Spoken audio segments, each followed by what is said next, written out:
ಒಂದು ನಿಮಿಷ ಬಂದೆ.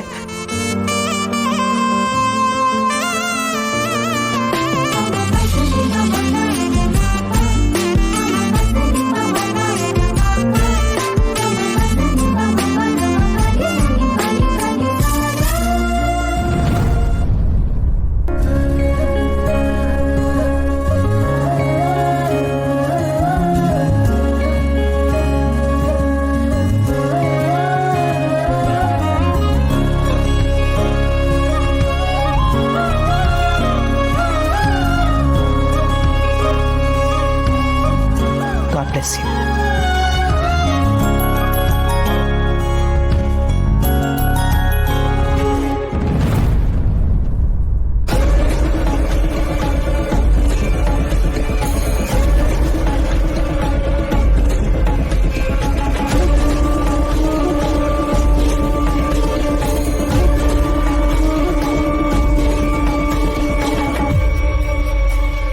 ಅವಿ ಕಡೆಗೂ ನೀನು ಇಷ್ಟಪಟ್ಟು ಹುಡುಗಿನೇ ಮದುವೆ ಆದೆ. ಮ್ಯಾರಿಡ್ ಲೈಫ್ ಅನ್ನೋ ಎಕ್ಸಾಮಲ್ಲಿ ನೀನು ಡಿಸ್ಟಿಂಕ್ಷನಲ್ಲಿ ಪಾಸ್ ಆಗ್ತೀಯ ಅನ್ನೋ ನಂಬಿಕೆ ನನಗಿದೆ. Am I right? Yes dad.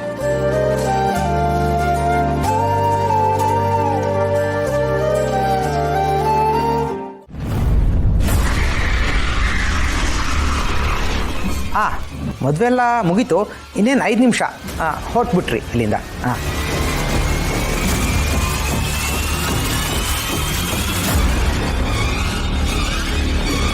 ಇದೇನಿದು, ಆಗಲೇ ಮದುವೆ ಆಗೋಗಿರೋ ಹಾಗಿದೆ. ನಾನು ಯಾವ ಶಾಸ್ತ್ರಗಳನ್ನು ಮಾಡಿಸ್ಲೇ ಇಲ್ಲ. ಅದು ಹೇಗಿದೆಲ್ಲ ಆಯಿತು? ಮಹದೇವ, ಗುರುಗಳೇ, ಮದುವೆ ಎಲ್ಲ ಆಗೋಯ್ತಾ? ಏನು ಗುರುಗಳೇ ಹೀಗೆ ಕೇಳ್ತಾ ಇದ್ದೀರಾ? ಎಲ್ಲ ಶಾಸ್ತ್ರಗಳನ್ನು ನೀವೇ ಮಾಡಿಸಿ ಈಗ ಹೀಗೆ ಕೇಳ್ತಾ ಇದ್ದೀರಲ್ಲ.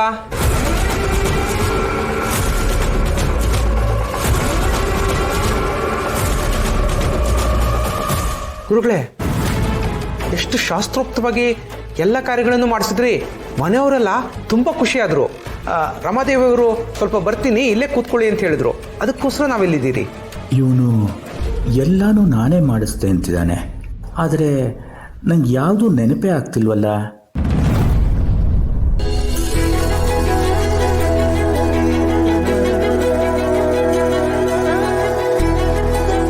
ಮದುವೆ ಕಾರ್ಯ ಎಲ್ಲ ತುಂಬ ಚೆನ್ನಾಗಿ ಮಾಡಿಸ್ಕೊಟ್ರಿ.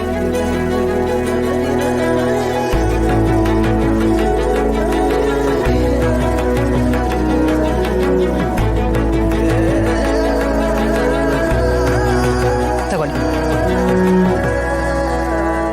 ಆಯಿತು, ನಾವು ಬರ್ತೀವಿ.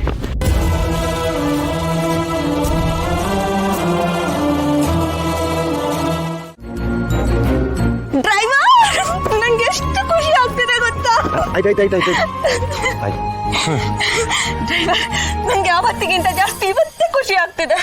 ಕೊನೆಗೂ ನಮ್ಮ ಅಕ್ಕ ಅವಳು ಪ್ರೀತಿಸ್ತವ್ರನ್ನ ಮದುವೆ ಆದ್ಲು. ರಮಾದೇವಿ ಮೇಡಮ್ ಅವಳನ್ನ ಮನೆ ತುಂಬಿಸ್ಕೊಂಡ್ರು. ಮತ್ತೆ ಶಾಸ್ತ್ರೋಕ್ತವಾಗಿ ಮದುವೆ ಮಾಡಿಸಿ ಮನೆ ಸೊಸೆ ಅಂತ ಒಪ್ಕೊಂಡ್ರು. ನಮ್ಮ ಅಕ್ಕ ಈ ಮನೇಲಿ ಚೆನ್ನಾಗಿದ್ರೆ ನಂಗೆ ಅಷ್ಟೇ ಸಾಕು, ಬೇರೆ ಏನು ಬೇಡ ಡ್ರೈವರ್. ಆಯ್ತು, ಫಸ್ಟು ನಿಧಾನವಾಗಿ ಉಸಿರು ಬಿಡಿ, ಸಮಾಧಾನ. ಅಲ್ಲ, ಯಾವಾಗಲೂ ಬರೀ ಬೇರೆಯವ್ರು ಚೆನ್ನಾಗಿರ್ಬೇಕು, ಬೇರೆಯವ್ರು ಖುಷಿಯಾಗಿರ್ಬೇಕು ಅಂತ ಆಸೆ ಪಡ್ತೀರಲ್ಲ, ನೀವು ಯಾವಾಗ ಚೆನ್ನಾಗಿರೋದು? ನಿಮಗೆ ಅಂತ ಏನು ಆಸೆಗಳೇ ಇಲ್ವಾ? ಫಸ್ಟು ನಿಮಗೋಸ್ಕರ ನೀವು ಬೇಡ್ಕೊಳ್ಳಿ. ಡ್ರೈವರ್, ಅವಳೇನ್ ಬೇರೆವಳ? ನಾನು ಒಡ ಹುಟ್ಟಿದವಳು. ನನ್ನವ್ರ ಖುಷಿ ಮುಂದೆ ನಂಗೆ ಬೇರೆ ಯಾವ್ದು ದೊಡ್ಡದಲ್ಲ. ಅದಕ್ಕೆ ನನಗೆ ನೀವು ಅಂದ್ರೆ ಇಷ್ಟ. ನಮ್ಮಿಬ್ರಲ್ಲಿ ಒಂದು ಸಿಮಿಲಾರಿಟಿ ಇದೆ, ಏನು ಗೊತ್ತಾ? ನಾನು ನಿಮ್ಮ ಥರನೇ ಬೇರೆಯವ್ರು ಚೆನ್ನಾಗಿರ್ಬೇಕು, ಬೇರೆಯವ್ರು ಖುಷಿಯಾಗಿರ್ಬೇಕು ಅಂತ ಆಸೆ ಪಡ್ತೀನಿ. ಬೇರೆಯವ್ರ ಖುಷಿಲೇ ನನ್ನ ಖುಷಿ ಕಾಣ್ತೀನಿ. ಅದಕ್ಕೆ ನಮ್ಮಿಬ್ರಲ್ಲಿ ಸಿಮಿಲಾರಿಟಿ ಇದೆ ಅಂತ ಹೇಳಿದ್ದು. ಅದಕ್ಕೆ ತಾನೇ ನಾವಿಬ್ರು ಜೋಡಿ ಆಗಿರೋದು.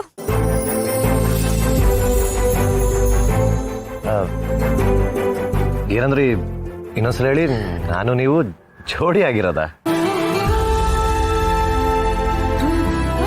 ಅಂದ್ರೆ ಇಷ್ಟು ದೊಡ್ಡ ಬ್ರಹ್ಮಾಂಡದಲ್ಲಿ ನಾನು ನೀನೇ ಯಾಕೆ ಸ್ನೇಹಿತರಾಗಬೇಕಾಗಿತ್ತು? ಯಾಕೆ ಗೊತ್ತಾ? ನನ್ನಲ್ಲೂ ನಿನ್ನಲ್ಲೂ ಒಂದೇ ಗುಣ ಇರೋದಕ್ಕೆ ನಾನು ನೀನು ಒಂದಾಗಿರೋದು, ನಮ್ಮಿಬ್ರು ಮಧ್ಯ ಸ್ನೇಹ ಆಗಿರೋದು. ಅರ್ಥ ಆಯ್ತಾ?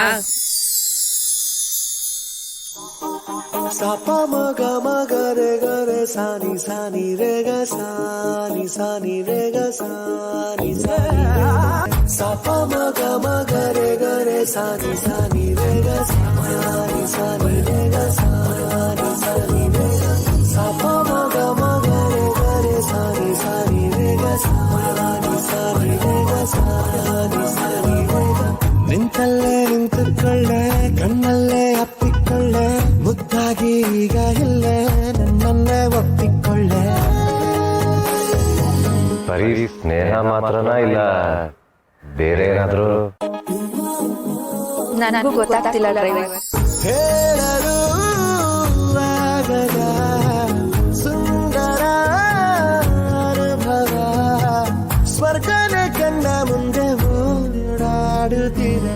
ನನಗೆ ಗೊತ್ತು ಗೌರಿ ಅವರೇ, ನಿಮ್ಮ ಮನಸ್ಸಲ್ಲಿ ನಾನು ಇದ್ದೀನಿ. ನಿಮಗೆ ನನ್ನ ಬಗ್ಗೆ ಪ್ರೀತಿ ಇದೆ ಅಂತಲೂ ಗೊತ್ತು. ಆದರೆ ಅದನ್ನು ನೀವು ಹೇಳ್ಕೊಳ್ಳೋ ಧೈರ್ಯ ಮಾಡ್ತಿಲ್ಲ, ನಾನು ಮಾಡ್ತಾ ಇಲ್ಲ. ಆದರೆ ಇನ್ನೂ ಒಂದು ವಿಷಯ ಇದೆ. ನಾನು ಈ ಮನೆ ಡ್ರೈವರ್ ಅಲ್ಲ, ಈ ಮನೆ ಮಗ ಅನ್ನೋ ವಿಷಯ ನಿಮಗೆ ಗೊತ್ತಾಗಬೇಕು. ಅದು ಯಾವಾಗ ಗೊತ್ತಾಗುತ್ತೋ, ಹೇಗೆ ಗೊತ್ತಾಗುತ್ತೋ